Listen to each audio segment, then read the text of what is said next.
Welcome. Today we are going to be talking about different small projects you can do for your little bits of leftover yarn. I feel like every yarn crafter out there has a scrap pile, like a scrap bin. This is mine. It used to be a lot bigger, but I've been working very diligently to use up some of my scraps.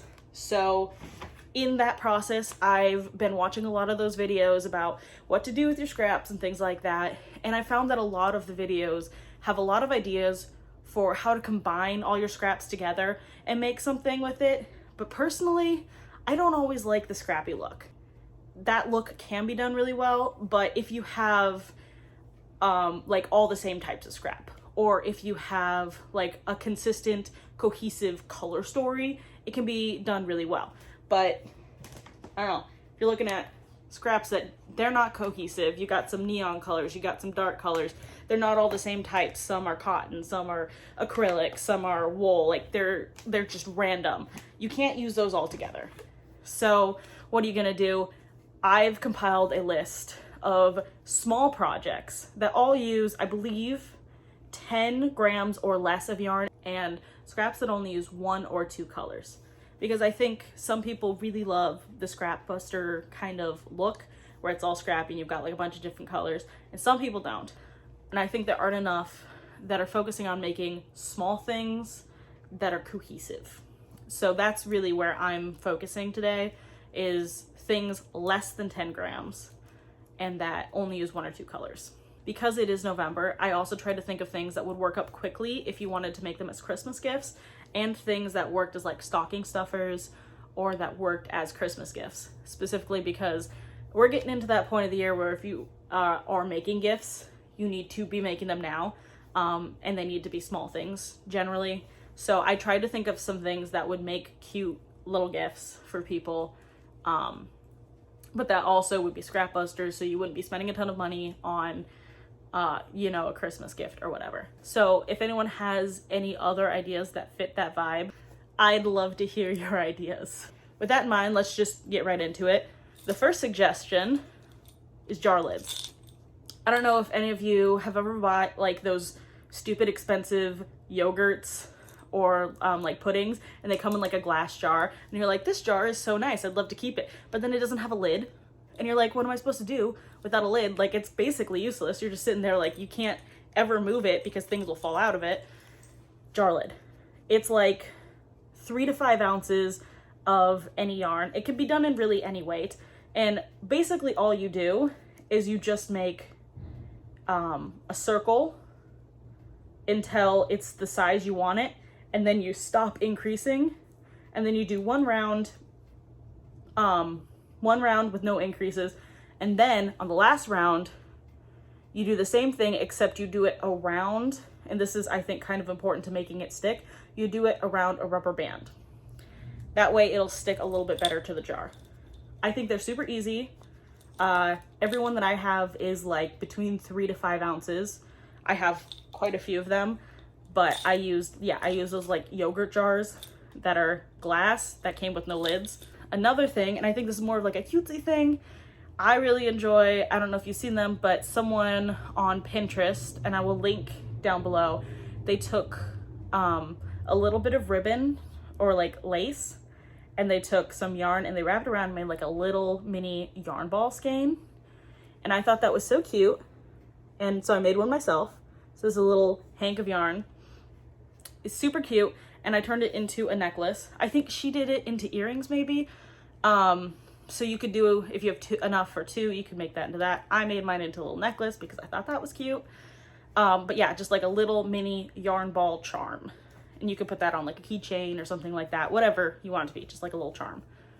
Another thing with like a really small motif is like one of these.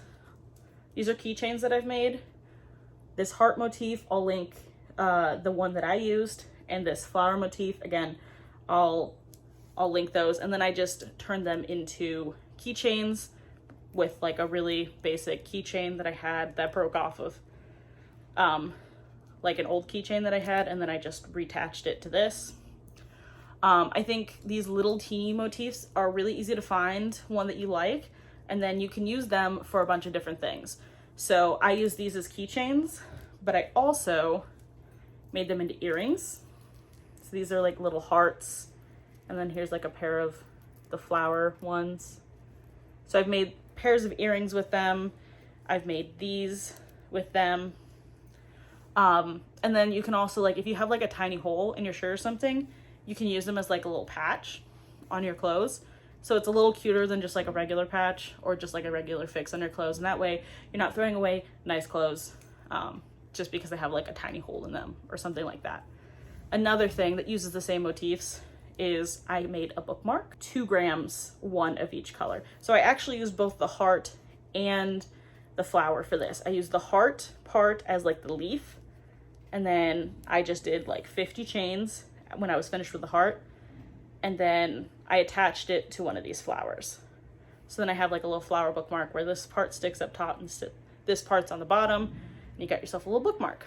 Obviously, I like to read, so that's a great use for one for me. This could be really any colors you want, but I did green, I guess, because green is, I guess you could maybe go with some fall colors for like the leaves, but I think green just makes the most sense because it's a leaf. Chapstick holder. I don't know about you. I am always losing my chapsticks, like all of the time. So I like having this to put inside my bag. And what I do, I attached a little jump ring that I had to it, but you don't need to attach a jump ring. You could just do like a chain and then like tie it to something. So I put this in the loop inside my backpack so that way I knew where it was all the time, so I wasn't having to dig around in the bottom of my bag to find it. This one takes like 1.5 grams of yarn, so not a lot at all. And I have some that are just like plain colors, and I have some that are like fun variegated yarns. I personally, this is the one that I use. I've made like 50 of them because I'm trying to go through my big thing of scraps. I personally like the variegated ones just a little bit better for this. But yeah, super easy. All you have to do is you start with a magic loop or just like a chain 4. So you do 6 rounds and then you increase in each one for the second round. And then after that, you just keep single crocheting up till it's the length that you want. And then if you wanted to attach a jump ring, a few before the end, what you do is you just chain a few and then you keep finishing the going around, and then you can attach a jump ring to the little loop there. Or if you don't have a jump ring, you can just chain a bunch and then keep going. So super easy, super fast, super fun in my opinion to make. Plus I think they make kind of good like stocking stuffers, because like I always get chapsticks. I don't know what it is with my family, but I always end up getting chapstick in my stocking. So I think that these would make a good stocking stuffer. So you can add the chapstick to this so that like you're not just giving the person chapstick, because I swear every Christmas I end up with at least like 3 chapsticks. Okay, another one. This is one of my bigger ones actually. This one uses a full, I think almost 10 grams of yarn, and it's my Airpod case. So I don't have an Airpod. I do have hearing aids, so I retrofitted mine to be a hearing aid case. This did in fact use a whole 10 grams of yarn, but it's just a little sleeve. This one has like a little chain that I attach to things. Here's my hearing aids, and they fit in my little case. It's cute. It makes my hearing aids less boring, because like this is boring. I didn't end up using a tutorial when I made them myself, but a lot of those tutorials do have like an option to put like a slit so that you can keep charging. And I will caution that if you're charging them while they're in the case, that might be considered a fire hazard. Like with my hearing aids, I'm not allowed to charge them inside this fabric case, because that is, it voids my warranty, and I need my warranty in case these break. But I did make one that did have a hole, and I ended up using it, I don't know if you can see it very well, but for a hand sanitizer. And this one has like a little clip that I got. I ended up buying these in bulk, and it was like $5 to buy like 50 of them. This is another one of those little hands. I use it for hand sanitizer, but technically it's an Airpod case. And it does have the little hole that you can charge through. So this one took this one took 10 ounces, but this one only took 7 ounces. So it's a little bit smaller. Another one, and this one I think is also just a great sustainable swap thing, if you have cotton yarn, and I think cotton is the best in this situation, you can make these little face wipes. I have 2 that I use regularly, but I make a lot of them. And you've probably, if you've seen anything on my channel, you've seen me make them. They're just little discs of cotton yarn, and then you just wash your face with them. You can replace your makeup wipes with this. They take, I think, like maybe 4 to 5 grams of cotton, but that's only because cotton is slightly denser than like acrylic. So you can have less of it and it'll still be a few more grams. But yeah, these ones are great. They're just little discs and you can wash your face with them and swap out your makeup wipes. They're machine washable. I've had these 2 for 2 years, which is why they look a little gross, but I've had them for 2 years and they're still in this good condition. So I think that speaks to the durability of cotton yarn. So I think like if you make washcloths or things like that with cotton yarn and you end up with like a little bit left of like your Lily Sugar and Cream brand or whatever brand it is you use, you make these guys with them. Super easy. They're literally just increasing rounds until they're the size you want. So for you amigurumi people, I do have an amigurumi that I made, but unfortunately I can't find the little guy. He's a little dinosaur. He's a little triceratops. Here's a picture. I don't have him with me, but I did measure him earlier and he was 9 grams with stuffing. So he's really light. Another amigurumi, like a little one. This guy right here, this little bee, I made him. I'm sure that there's bee tutorials out there. I just freehanded this guy. I think he's adorable. He's attached to a bag right now, and I tried to get this off, but then it just wasn't, the jump ring wasn't coming off, so oh well. This little guy, I think he's so cute.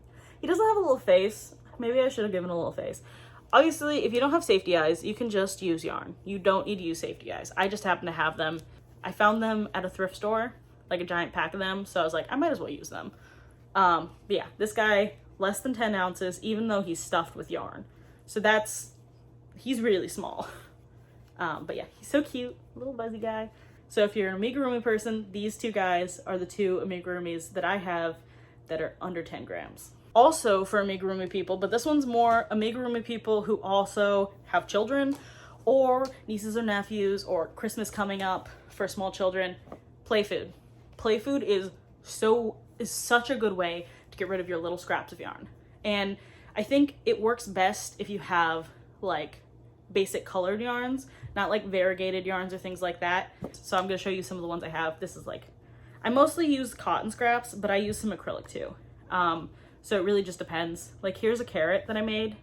Super simple construction. It doesn't have to be that difficult. Like obviously I freehanded this one, so he's a little questionable, but what carrot isn't? I didn't have enough of this one to make a full lime or a lemon, but here's half of a lemon that I made. This little guy's an egg, which I feel like this kind of gives the same feeling as making an amigurumi in some ways, because your construction is a lot similar to amigurumi, but it's not. Here's an orange. It's just a circle with a little leaf on it. Super easy.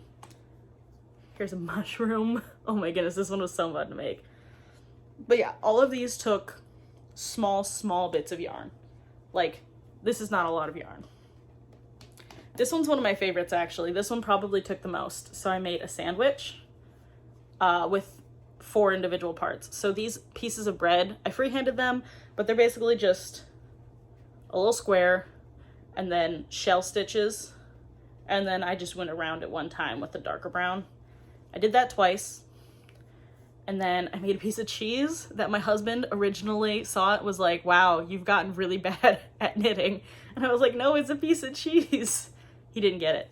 And then here's like a little piece of meat. I think it's bologna, might be ham, who knows. But all together, you got yourself a little sandwich. I also made like these little cute bacon guys.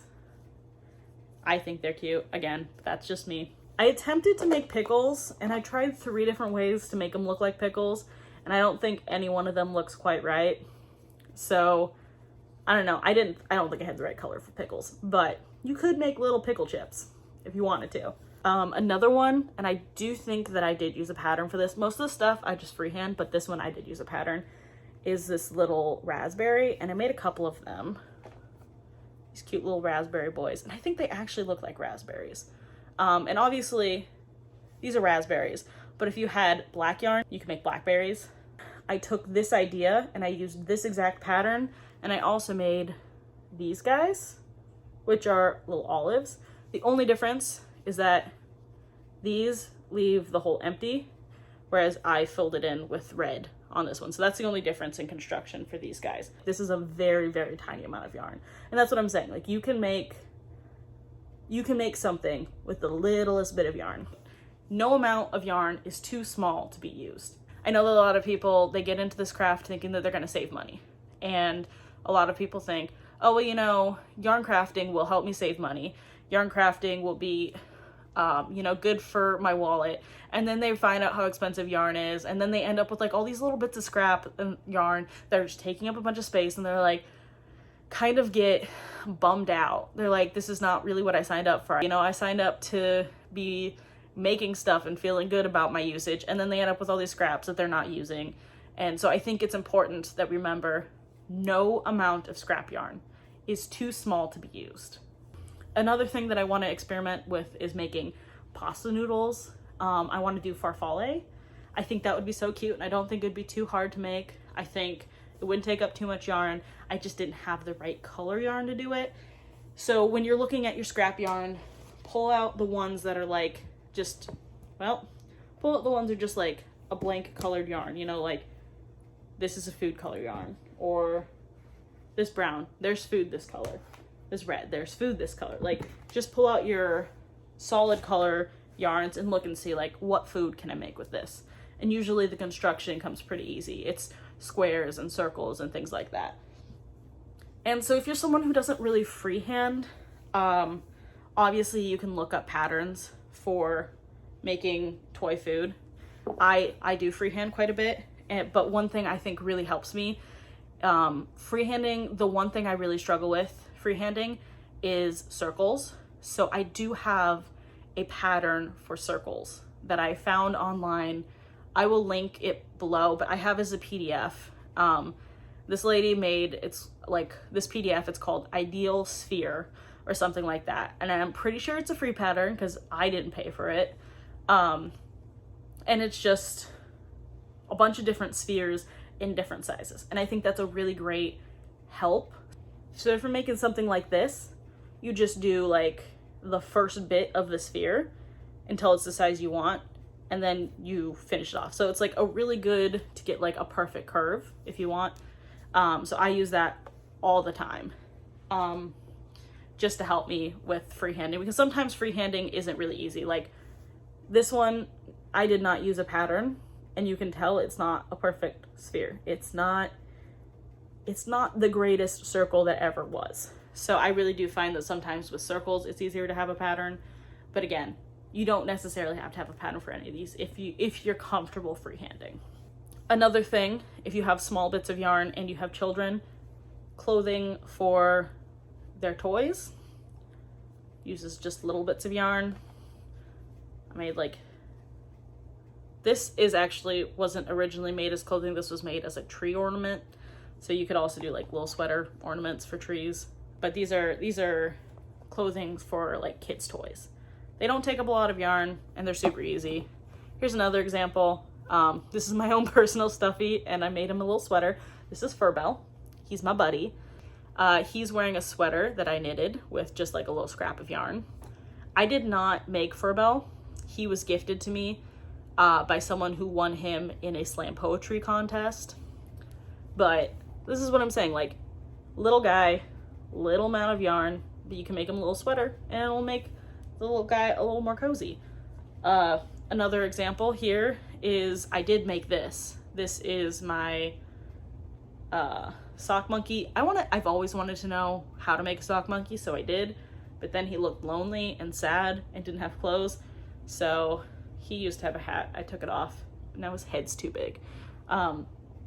Anyways, make little scarves, make little sweaters, make little pairs of pants. They're super easy.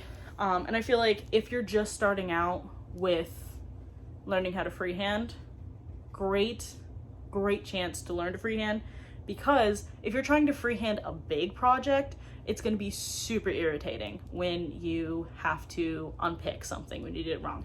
If you're freehanding like a small project like this, it's going to be a lot less frustrating when you have to undo it, or if you have to undo it, because you're not going to have to go as far, and it's not going to be as much work that you have to undo. This is also another little sweater that I made as a Christmas ornament. Isn't this the prettiest purple? It's so vivid in person. It's not really as vivid here, but it's so pretty. I love this purple. It is Mad Tosh Wino Forever, if anyone's wondering. And yes, I did use real wool to make a little sweater. I know, probably not the best use of it, but I do what I do. Headbands. I have 2 separate headbands that I use here. This one, which I will link in the description, is this like cute little, I don't know, like little lace motif. It's super cute. I found this one online. So I did use a pattern for this. So I will link the pattern below. But I did this one freehand. I don't know if you can see it. A very simple pattern. I think very cute. But this one, it ties to the back. Whereas this one, it just stays on by the magic of the hair tie. So what I did with this is I worked around the hair tie in the beginning, and then I made it the length I wanted, and then I secured it to the hair tie at the end. So that way it holds like one of those elastic ones. So it holds a little tighter than like one of these is going to hold. And I think that works a little bit better for me, for my head type. But some people, they just want something like this that's not going to be tight on their head. So that's why I have the 2 different options. Another small thing that I think could make maybe like a cool Christmas gift is this like little wristlet. It's so little yarn. It takes very, very little yarn. This one's a sparkly yarn. I don't know if you can see that. It's like blue sparkles. I just made an I-cord, and then I took what was left of the yarn and I wrapped it around and I glued it on. Super easy. And then I added a jump ring. Well, in this case, I added a jump ring and a little claw clip. If you don't have a claw clip, jump rings are a little cheaper than claw clips. But I think they both would work. Either or both will work. So if you just want to do the claw clip, or if you just want to do the jump ring, it doesn't matter. Hair ties. You can make scrunchies. So I love making scrunchies when I have a hair tie where the fabric part of the hair tie has separated, because then you can't use the hair tie anymore because it'll get caught in your hair. But if you're making a scrunchie, you don't have to worry about that. So if you have a hair tie that's still, it's not broken or ripped or anything, but like a little bit of the fabric wrapped around the edge is ripped, turn it into a scrunchie. That way you're saving the hair tie, and you're also taking that last little bit of yarn and you're turning it into something fun. Yeah, she's weighing at 4 grams, so it's not a lot of yarn for this one either. Obviously, a lot of people have suggested it before, but you can make magic yarn balls. I have an acrylic one here that I'm working on, and here's a cotton one that I'm working on. I do suggest that if you're making magic yarn balls, you separate them by weight and also by fiber content. So like I said, this one's acrylic. I have like 2 or 3 acrylic ones, and then I only have 1 cotton one right now. But it's really important that you separate them, because otherwise it's just gonna be harder to work with. Like I said, some people like the vibe of like this scrappy look, and some people don't. So take it or leave it if you're not into the scrappy vibe. My last idea here, and I'm sure you're gonna roll your eyes and be like, I already know this one if you've seen a bunch of these videos, is turning your scraps of yarn into stuffing for something that needs stuffed. But I have a caveat. I don't think using it like this is my bag of yarn snips. I call them snips if they're less than the size of my palm. I don't think just throwing the snips in is really the best solution. So what I do, if you're a fiber artist, you may have these. This is a carding brush, And what it's used to do is you need 2 of them, but if you don't have them, you can use like dog brushes, which are a little easier to access. You put your fibers here, and then you take your yarn and you brush out the fibers until it's fluffy. But you can also take pre-made yarn and you can put it on here, and you can brush the yarn out and make it fluffier and like separate the fibers. So it goes from being this little snip of yarn into being like a little fluffy, like little chunk of fiber. It's gonna look kind of gross, but this is my bag of that. I use all the colors that I have kind of together in this, so it looks a little wild, but it's essentially the exact same as polyfill now. It's lighter than if you're just going to stuff yarn threads, like little snips of yarn. Because the one thing about this that I don't like, just like using just the threads, is it can be very dense, and you don't necessarily want that. This makes it much less dense. It makes it more fluffy, more pliable, a lot more like polyfill. So a lot of people, what they'll do is they'll take polyfill and they'll take their yarn and they'll put it in the center of the polyfill and they'll wrap it around so that you get more of the polyfill vibe. But if you don't have any polyfill, obviously that's not going to be an option, so you're just going to stuff it with this, but that's very dense, like I said. So this, I think, is like a good midpoint between polyfill and the yarn fluffs. Obviously, this yarn, this is like a really kind of a weird color because I used all of my yarns together. But since I started doing this more regularly, I have actually gotten to the point where I will separate out my yarns into different colors so that when I brush the fluff together, it will be like one cohesive color so it doesn't look so much like yarn vomit. If you see my last video that I just posted a few days ago, I did this exact same thing for the snowman because I didn't have enough polyfill, but I used only white snips of yarn because the creature itself was white, the amigurumi guy was white. So if you're using colorful stuff, you do need to make sure that it's going to not be seen through the yarn. But that's my last kind of idea here for different things you can make with small amounts of yarn.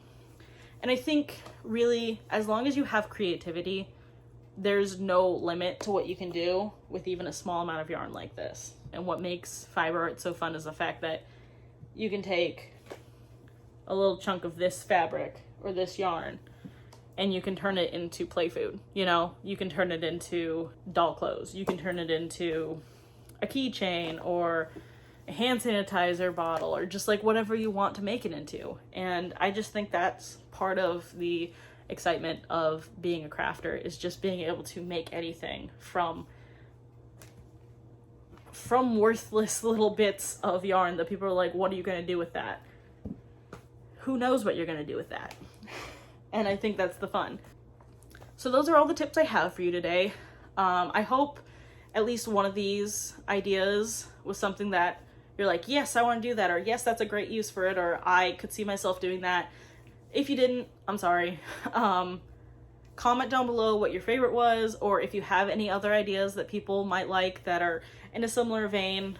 And in the description, I will put any links to patterns for those of you who are not really that interested in freehanding, to as many patterns as I can find for the things. Again, so many of these things I freehanded myself and I don't have a pattern for, but I'll try to find a pattern that's like at least similar enough that you can kind of get the idea. But yeah, anyways, have a good day, and I hope you guys found something useful out of this video. Thanks for watching. Bye.